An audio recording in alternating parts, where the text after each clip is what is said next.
God came to us to seek and to save that which was lost. He raised a man from among us. He, the Honorable Elijah Muhammad, laid the foundation. What I'm doing is something that comes from him through me, and the thing that he uses in me to do the work is my faith in him and the word that he taught. To produce men and women who wanted to clean up their life and build an independent nation for the glory of God. Greetings. This is your brother Willie Muhammad with I Have a Testimony on National Network View. Today, our special guest is Brother Donald Muhammad. He's the student minister of Muhammad Mosque number 28 in the city of St. Louis, Missouri. He's one of my mentors in the Nation of Islam, and he's a great helper to the Honorable Minister Louis Farrakhan. So greetings to you, my brother, and thank you for being accepting our invitation to be a guest on our show. Yes, Brother Willie, thank you, and walaikum salam, my brother, and thank you so much for having me on. I'm very honored by the invitation. Thank you so much. It is all ours, my brother. So we'll get straight to it. Can you share with the listening and the viewing audience, how did you first become introduced to the teachings of the Most Honorable Elijah Muhammad? Well, that is a long story and a blessed one as well. Of course, back in the early 70s, I had the opportunity to listen to the Honorable Elijah Muhammad on the radio, and also the Honorable Minister Louis Farrakhan. But it was through the nursing of Muhammad Speaks that I really became interested. And also, I ordered all of the books of the Honorable Elijah Muhammad from the Final Call. And I was able to read all of them in those days. But I joined the Muhammad Mosque 28 here at that time, which was located 1434 North Grand.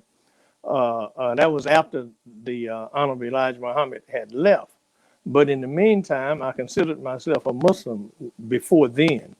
But that was a time that I first met Brother Akbar. He became the minister here in St. Louis and has been a great mentor to me even down to today. And I first saw the Honorable Minister Louis Farrakhan in the spring of 1975. And I can remember his subject matter that evening. It was wise men change often, but a fool will not. I never will forget it. He said, wise men make many changes, but a fool would just keep doing the same thing over and over again. And then, I became a follower of the Honorable Elijah Muhammad.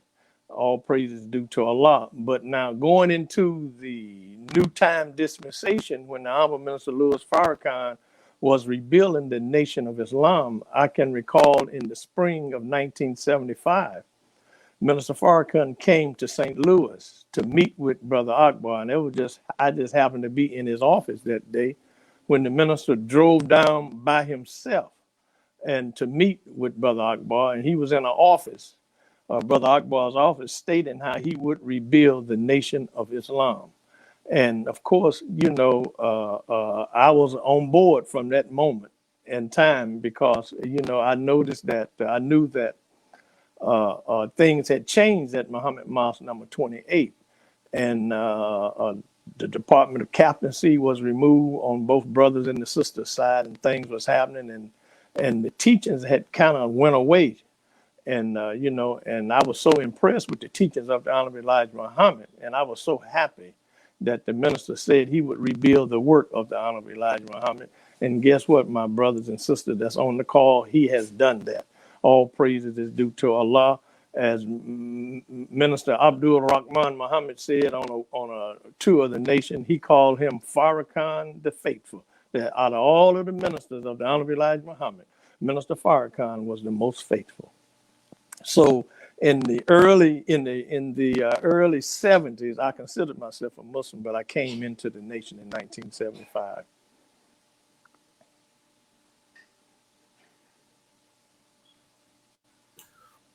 Specifically about the content that you found in Muhammad speaks that intrigued you and caught your attention?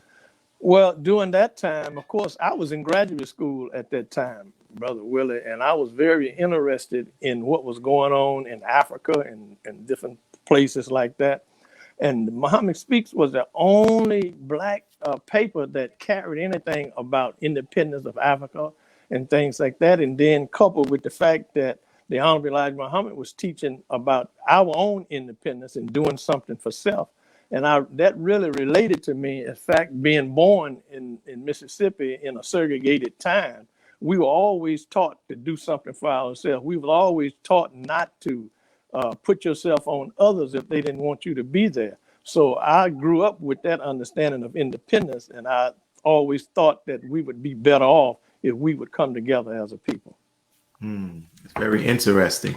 And how did you, we know you're now the student minister. How did that come about? Oh, my brother. I first got into the ministry. That was in 1978. It was in 1978. Well, let me back up a little bit. When Minister Farrakhan came to St. Louis in the spring of 1976 and said he would rebuild the nation, we started in the basement of Brother Akbar's house. And we began to work and invite people, a study group, so to speak. I just recently found out in the last year that there was another group here in the city of St. Louis that we didn't know about. So that was the methodology of the Honorable Minister Louis Farrakhan. It was after that point in time that he would bring all of us really together.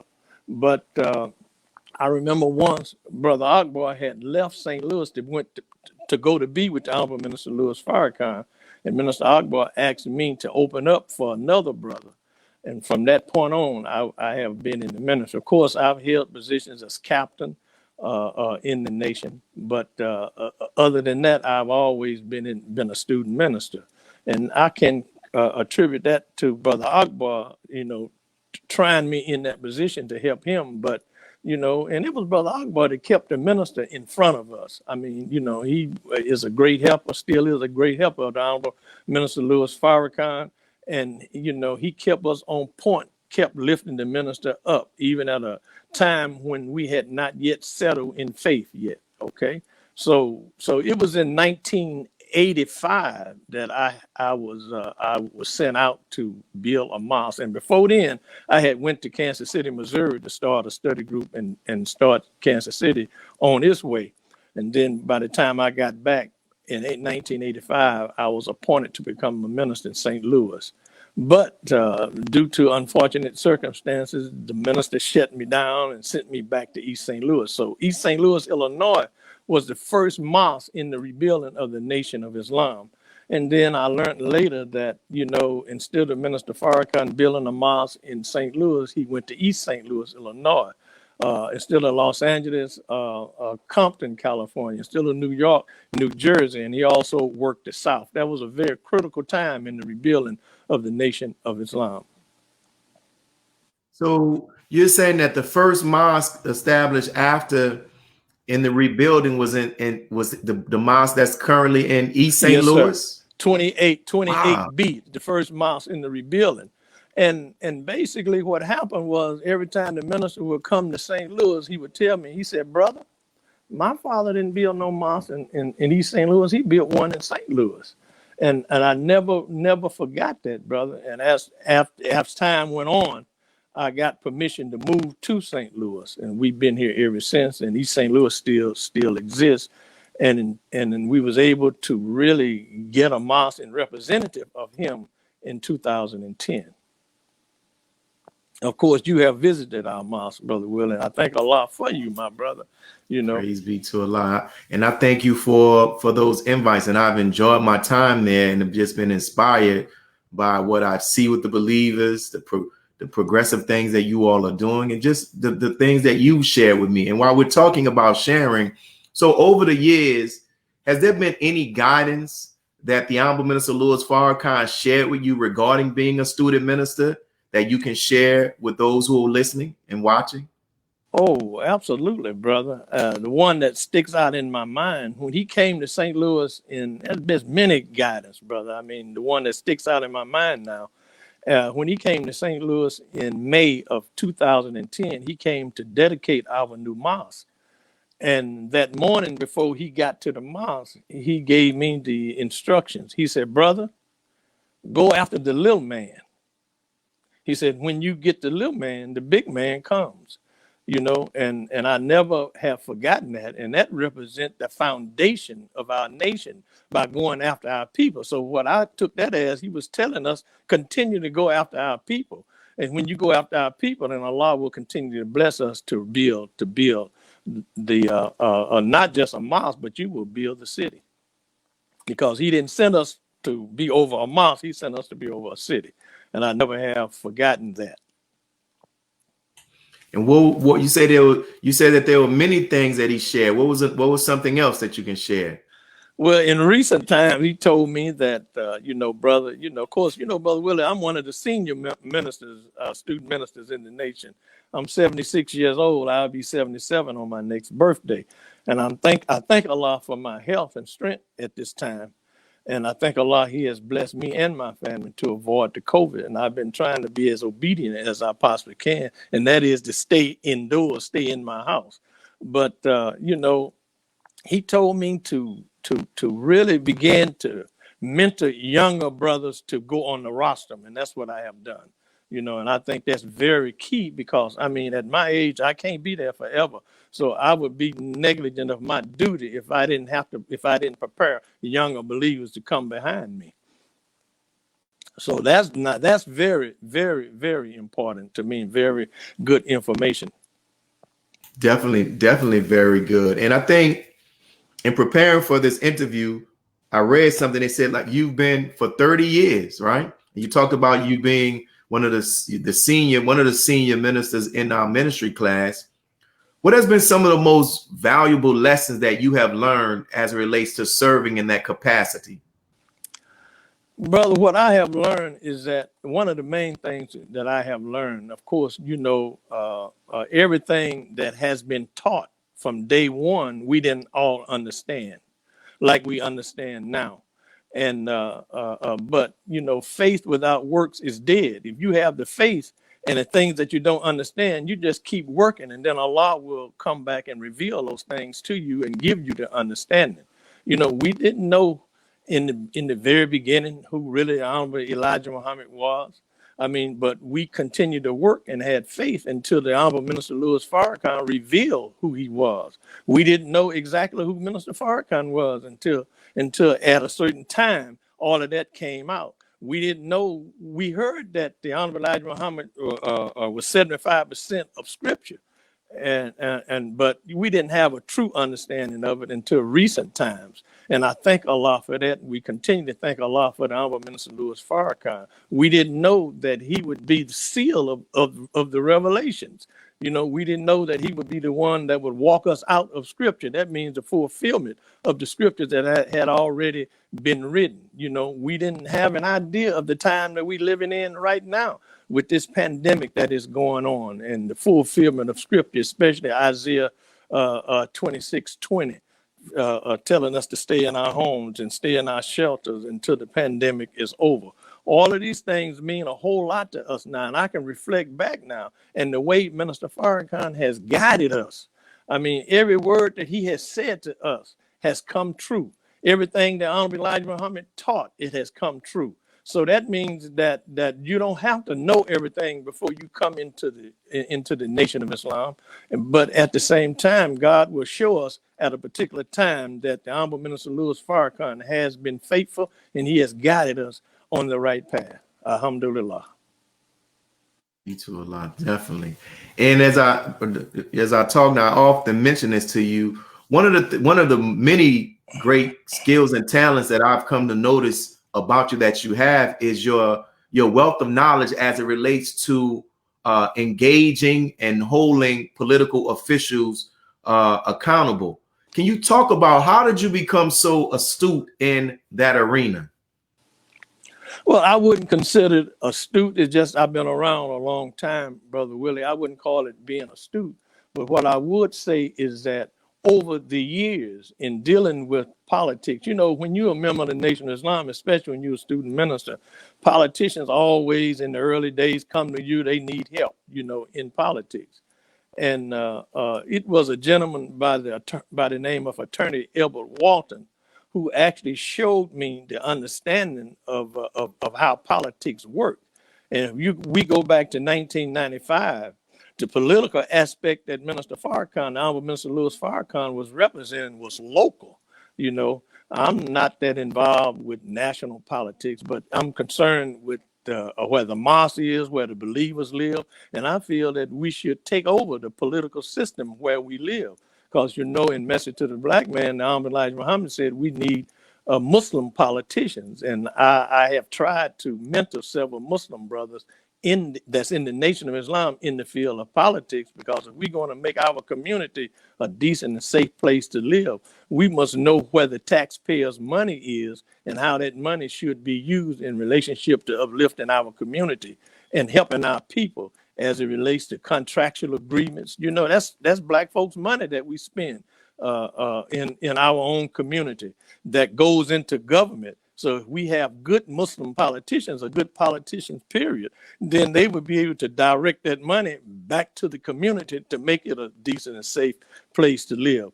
But oftentimes I find even today here in the city of St. Louis, most Black folks run for political office for jobs. They don't run to rule, okay? And that's because oftentimes they are so afraid of the powers that be. And I'm glad that you mentioned Message to the Black Man and the Mosque Elijah Muhammad's words, because I can imagine that there may be a small few who may see this broadcast and they might talk about, he's asking about politics. The Mosque Elijah Muhammad didn't want us involved in politics. And based upon their understanding of the Mosque Elijah Muhammad's words, they may have that view.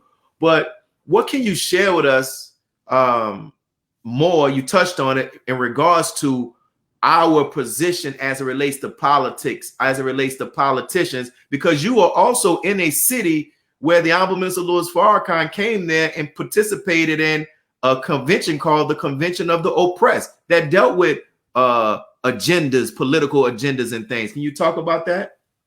Yes, sir. And it almost didn't happen. But the Honorable Minister Louis Farrakhan words went out about a year earlier and said he wanted to have a convention of the oppressed, a Black political convention. And I can remember we was all scrambling to make that happen in the ball stadium in St. Louis, but it happened. I believe it was over 25,000 people there, and the Honorable Minister Louis Farrakhan came. And he spoke in terms of our political agenda and what we should be doing politically. But we must understand, Brother Willie, that politics is only one institution within our community. And I think that the most important institution in our community is the spiritual part, or religion, for lack of a better word, that we should be putting forth. And I think out of that institution of religion, it comes the first work, as the Honorable Elijah Muhammad has taught us, the wake-up message. Nothing is happening on a conscious level until our people are awakened politically, socially, and economically, and politically. So therefore, therefore, all of these things should be taking place at the same time, awakened economically, because we have given up economically, in my humble opinion, even our people with money who could create the businesses that could provide services to our community. Now, the Honorable Minister Louis Farrakhan at another time went around the country with a subject matter, politics without economics, a symbol without substance. And when you have politics and no economics, it's just symbol without substance. You know, if you have economics without politics, it means that we don't know how to fit all of these in and organize the two together. So therefore, we are victims to those that are in power.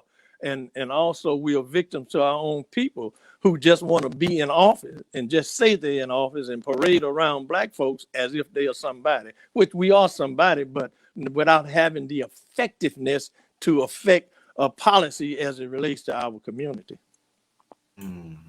Well said. And you live in the city of St. Louis, and I found this out when I actually came there. You showed me that Ferguson is like kind of like a little, it's like a little town, a little city right next to St. Louis, a neighborhood or something to that degree. You can explain it.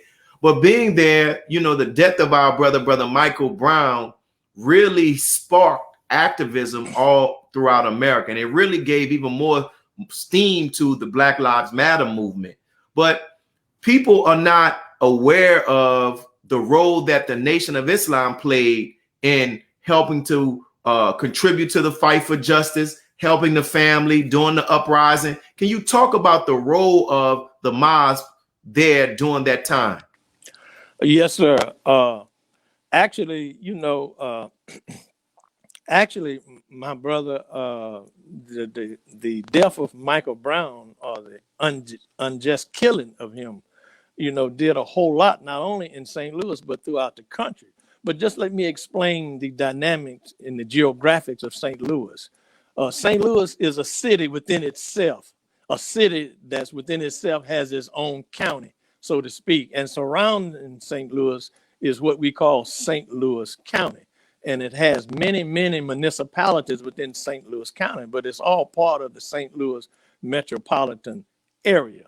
So Ferguson is really just maybe blocks from the mosque within the city of St. Louis. Okay, you just drive from the mosque right into on the same streets, you know, which is West Florissant. You run into Ferguson. So when people leave St. Louis and go out of town, they don't say I'm from Ferguson.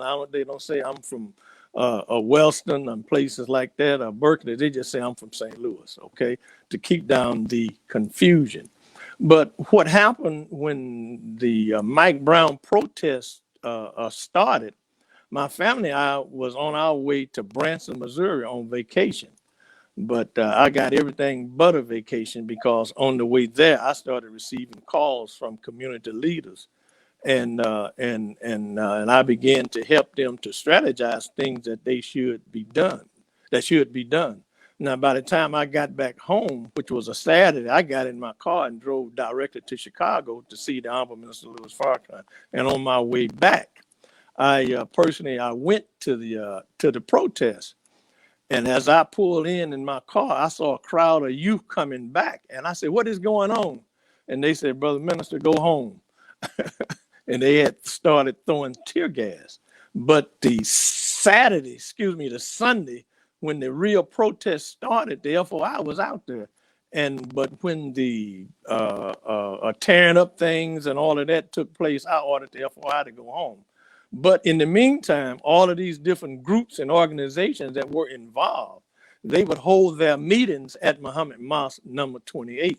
We had room there at one time. It was 2 and 3 groups at Muhammad Mosque 28 using their strategies in order to go back with the protests. And I was really kind of like a mentor to them. Okay, I mean, I went out, I believe, 3 times in the protest, but I wasn't out there every day like everybody else. At my age, I just wasn't out there like that. But quite a few of the brothers was out there, you know, and they wasn't in bow ties and anything, suits and bow ties. But they were there. And I know the editor of the Final Call, Brother Richard, was there, and he had several brothers securing him while the protest was actually going on.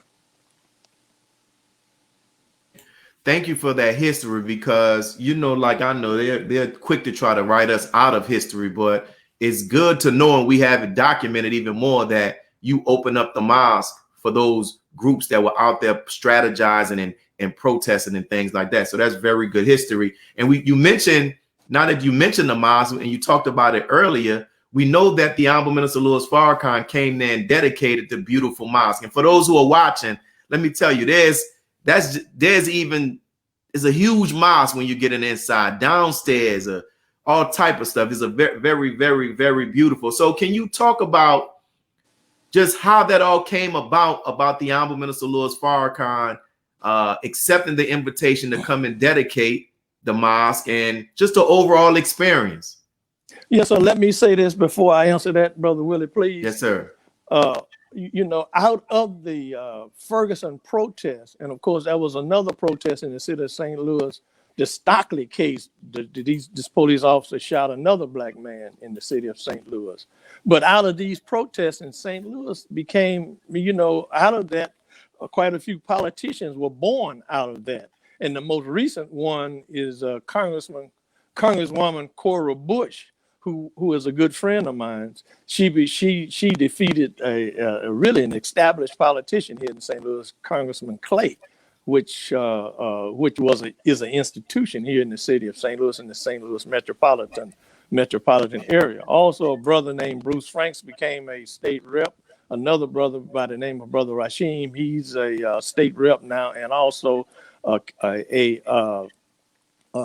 councilman. Also, our own Brother John Muhammad, who is an alderman, became an alderman in the city of St. Louis. So I remember at a meeting at New Northside Baptist Church, I stood up and I told them, I said, out of this protest, it should be other avenues of approach that people should be taking. And I say economics, politics, and things like that. And some of them follow suit. And I'm so honored and happy that I can see my brothers and sisters taking part in that. And also, now, what was the second question? The second question was about when the Honorable Minister Louis Farrakhan came there and dedicated the mosque. So how did you all go about getting him, extending the invitation to do so? Just talk about the whole overall experience and any other words that he shared to you all about that moment. Absolutely, my brother. A letter went out to the Honorable Minister Louis Farrakhan, and he came to dedicate the mosque. When I was telling you about that morning, that was the weekend that he told me and told us to go after the little man. And when you get the little man, the big man will come. But one of the things that stood out in the minister's lecture was the point that he said, this is not just a house for the believers, this is a house for the community. And I never have forgotten about that. And even down to this day, before we shut down in March, different groups and organizations will come to the mosque to have their various community meetings. And we've had even religious organization, Christian organization to come to have meetings in our conference room. And I try to develop relationships with people throughout the city of St. Louis, because you never know how that thing may work. And we try to serve the community the best way that we know how. But there's so much more that we can do, and there's so much more that we will do. And I often tell the believers now, we cannot go back the way we came out. We must go back with a higher fervor and a higher mission to carry out the work of the Honorable Elijah Muhammad. Beautiful, man. See, that's one of the many reasons why I admire you, man. I love your spirit, love your progressive thinking, and just your open-mindedness. And so when we talk about the Honorable Minister Louis Farrakhan, what would you say has been one or some of the biggest impacts that the Honorable Minister Louis Farrakhan has had on you personally? What comes to mind, Brother Willie, is that he has been patient with me. Out of all the mistakes I have made, he never threw me away. And I thank Allah for that. You're talking about a man that is patient. You talk about a man that is nurturing. You talk about a man that has faith. And the thing about it is that he has always lifted me up. And even the picture that you are showing now, when I introduced him, he said, "Go ahead, preacher." So, I mean, there's just so many things that I could say about the minister, but his patience with me, even though when he have removed me from post. See, everybody don't know this. I mean, this wasn't it was a struggle, brother. I mean, I got removed from the ministry. I got removed as a captain, but he never threw me away. But then he always came. When the last time he came back and put me on post was in, I believe, 1986 straight. And I have been the student minister ever since. But now, the power of my mentor, Brother Akbar, always had the notion in my own mind that he would come back and take the mosque back. But I realized at a certain point in time that wasn't going to happen, And I often think about, what did the minister see in me? And I'm realizing now that I guess I'm the one that's going to keep the mosque open by Allah's help during this turbulent time that we are going through right now. Beautiful. You mentioned our brother Akbar, several times. How can you share some more about just the impact and the lessons that you've learned from him? In one word, work. You know, Brother Akbar cannot stand nobody to be around him that wasn't doing anything. He had a habit of saying, if a brother passed by him in the mosque, he said, "Brother, where you going?" And if he didn't give an answer, Akbar would give him a job to do, brother. So I learned the work habit from Brother Akbar, which I've always been a hard worker myself, but it was work in the cause of Islam. It was work in helping the Honorable Minister Louis Farrakhan. And that's one of the things, that's why I call him my mentor, in the Nation of Islam, because I never seen a man like Brother Akbar, and until the Honorable Minister Louis Farrakhan came around and started rebuilding the Nation of Islam, and how he worked, brother. I've been there, brother, even before there was a FOI and an MGT. I can recall the minister coming to St. Louis by himself, get off the plane, and I would take him to his speaking engagement at SIU Evansville, and that's Southern Illinois University, Carbondale, and places like that. I can recall he would always say after he got through speaking, he said, he would go over the things that he had said. He said, "I don't believe I said that. Oh my goodness," and I would be sitting there listening. I didn't understand, but once I heard him say, when I'm speaking, brother, he said, "I'm going to light up like a light bulb. Know that when that happened, that's not me. That's the Allah and the Honorable Elijah Muhammad speaking through me." So he been true and dedicated to the work of the Honorable Elijah Muhammad by the help of Almighty God. I know this, and I bear witness of this, and I bear witness of him and the great work that he has done, because he said he would rebuild the work of the Honorable Elijah Muhammad when he didn't have nothing. So out of that nothingness, he created something by Allah's help. And look at the Nation of Islam right today. All holy praise is due to Allah. Praise be to Allah. You mentioned in your earlier response how you have been removed and from several positions. And we know within our nation that sometimes people being relieved from their responsibility can be a great challenge, and not everybody makes that journey back. What was it that allowed you not to fall victim to that type of response where you get removed from a post and you just give up on the nation and etc.? Brother, Allah has blessed me to be able to look at the bigger picture. It's more than me in my position that I have. We're looking at a nation.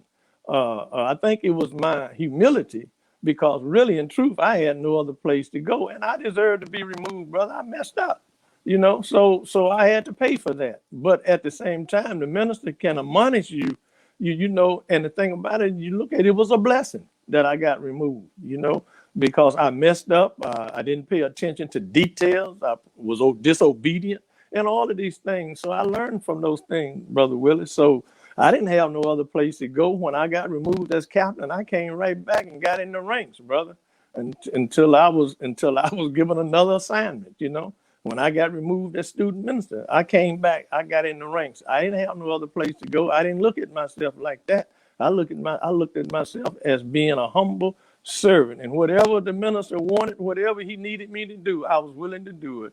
And I was shocked. In 1986, he called me to a national laborers meeting, and at the end of the laborers meeting, he called me up, and he said, "Brother Donald." I said, "Yes, sir, brother minister." I ran up. You run up, you salute the minister, and he said, "Can you follow instructions?" Because I must have had a little tinge. I was disobedient, I said, "Yes, sir, brother minister." He said, "You qualified. This is the new minister of Muhammad Mosque number 28, St. Louis, Missouri." And I've been going ever since, brother. All praises due to Allah. Wow, that's beautiful, man. And now you said that when the whole incident took place with Mike Brown and you were on your way to a vacation, and then on your way back, you drove to Chicago to meet with the Honorable Minister Louis Farrakhan. Was that to get guidance about what was going on in Ferguson, or was just no, sir, brother. It was a mosque meeting. The minister was speaking at Mosque Mariam that Sunday, and I wanted to make that. During the whole time that I was in Branson, I mean, I was on the phone most of the time, you know. I mean, my family was on vacation without me because I stayed on the phone. As a matter of fact, I would be on the phone with Brother Akbar, letting him know who was coming in and the press conference here, the press conference there. And everybody was letting me know the main events that was really taking place. And I wanted to inform Brother Akbar all of these things that were taking place so he could be there in representing the Honorable Minister Louis Farrakhan. And you know that could be a very trying thing. Here you work hard because you say you come up under Brother Akbar and you're always working, and now you're on your way to a vacation. You get a call. You know, sometimes our families won't handle that right. How have you worked to achieve a balance to the best of your ability between mosque and family life?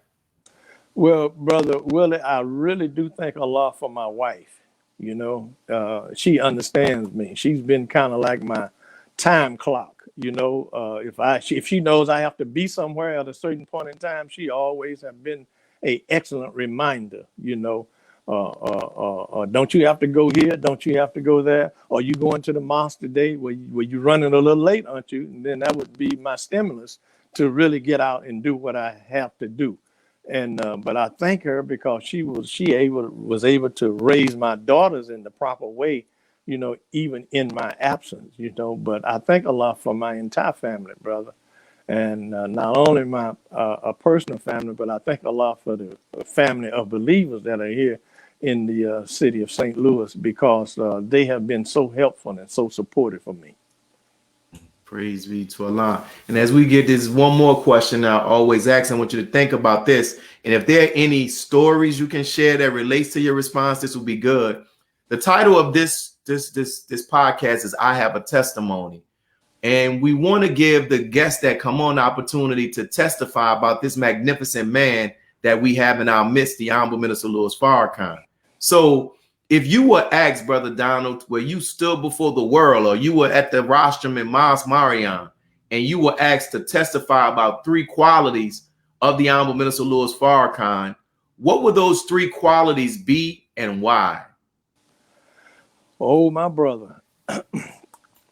When I look at the Honorable Minister Louis Farrakhan, I look at him as a master man of faith, you know, from my vantage point, I remember when we didn't have anything and how he has continually worked and developed the Nation of Islam and grown the Nation of Islam to this point. And the believers, especially national believers that we have in the Nation of Islam. I mean, brother, let's take our hat off to Brother Ishmael. I mean, Student Minister Ishmael Muhammad. I mean, he is bringing some beautiful teachings out in this hour right now. So we thank Allah and I love him so much.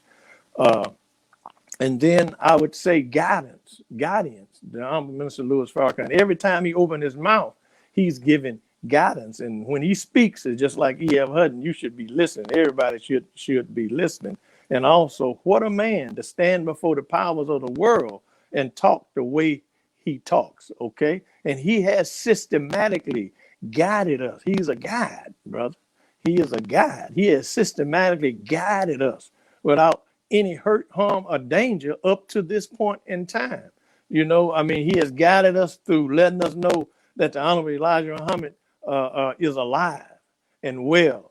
You know, we didn't understand that at first when he said that, but he continually was patient with us and he developed us into that knowledge that he is alive. And we believe that he's alive. We know he's alive now.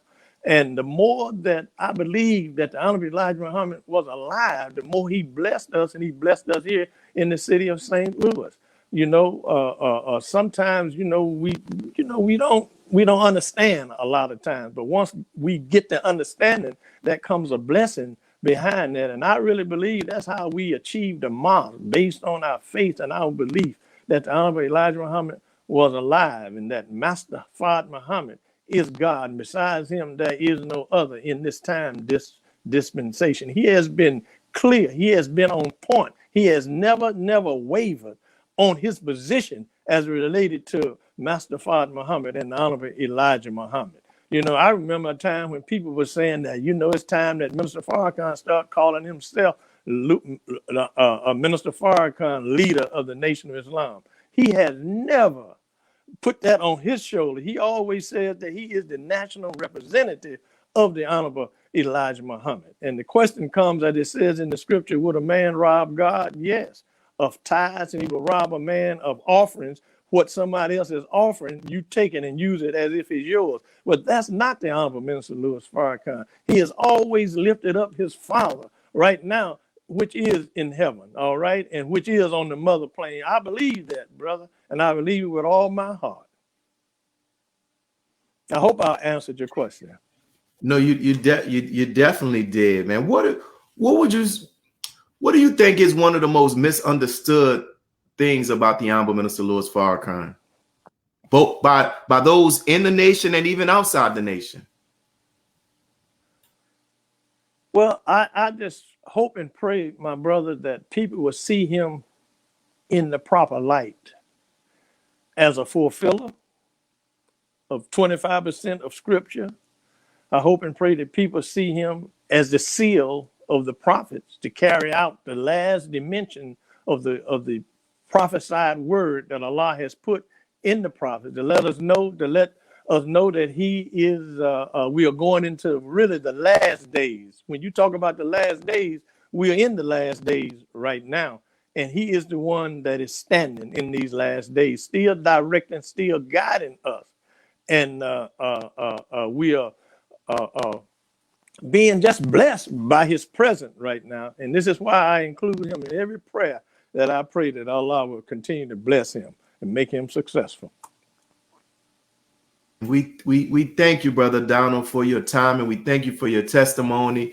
The people are enjoying the testimony, both on Facebook on my page and also on the YouTube. YouTube has temporarily suspended our Mosque YouTube page, but we'll be back up and we'll upload this, and more people have the opportunity to actually see it. And so for those who are watching, we'll make this announcement because we normally have this show at 1 p.m. on every Sunday. But on next Sunday, because of the unique circumstances of our guests, we'll be having it at 8:30, right? Yeah, 8:30. This will be at 8:30. And the reason why we're having it at 8:30, brothers and sisters, is because our brother Russell Simmons is in Bali, Indonesia, right? So that's like a 12-hour difference. It's like a 12-hour difference. And we are having it at 8:30. So he will be able to do this interview, which will be at 10:30 his time, a.m., right? So we want you all to spread the word. By that time, hopefully, our YouTube page will be back up. But if it's not back up, we're still going to continue to keep working. So once again, Brother Donald, thank you for your testimony. Thank you for the history that you shared, because there were things that you shared that I didn't even know. I even thank you, man, for the work that you did in Kansas City to help to get them up and running. All of this is important. Thank you for continuing to being a servant and a helper to the Honorable Minister Louis Farrakhan and our nation. And I also want to thank the brothers and sisters who are behind the board who are helping to help us with this show every week. And I want to thank our viewers as well. So we'll get ready to close out. We thank you all for tuning in to I Have a Testimony. Please share your thoughts with us in the comment section and follow us on social media. This is your brother Willie Muhammad with National Network View. Peace. God came to us to seek and to save that which was lost. He raised a man from among us. He, the Honorable Elijah Muhammad, laid the foundation. What I'm doing is something that comes from him through me, and the thing that he uses in me to do the work is my faith in him and the word that he taught. To produce men and women who wanted to clean up their life and build an independent nation for the glory of God.